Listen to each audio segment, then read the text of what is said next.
This is Ryan Earnhart for Redeeming Culture VG, and today I'll be briefly discussing the topic of excommunication in relation to Shadow of the Colossus.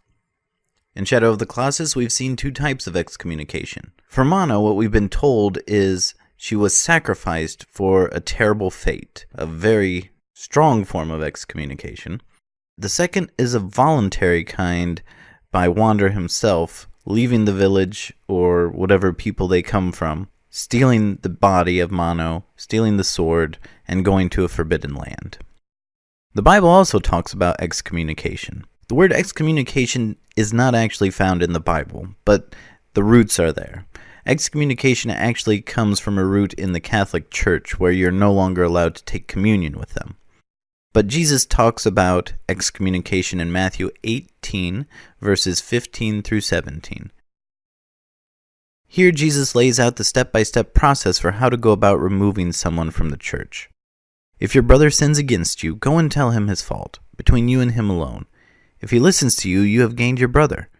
But if he does not listen, take one or two others along with you, that every charge may be established by the evidence of 2 or 3 witnesses. If he refuses to listen to them, tell it to the church. And if he refuses to listen even to the church, let him be to you as a Gentile and a tax collector. Luckily, there is no talk of sacrificial killing of members because of premonitions, and in fact, the whole process is meant to gain our brother or sister back. Let's say we've gone through all the steps, we've lost a friend or a loved one to sin. They can no longer worship with us, they can no longer come to events or gatherings. Now what?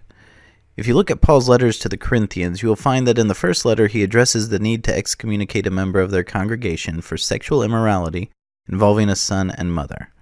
In the second letter, we see Paul appeal to the same church to forgive and accept back a sinner that has changed their ways so they won't be overwhelmed by sorrow.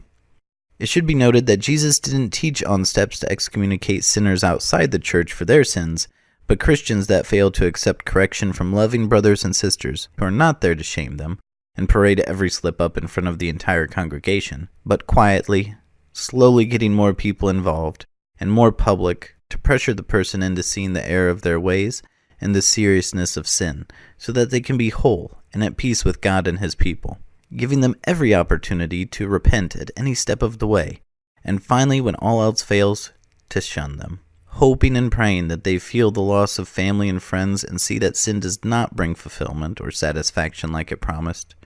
It brings heartbreak and death and loneliness and separation, not only from God's people, but God Himself. We don't see excommunication in Shadow of the Colossus that lines up with our biblical instructions.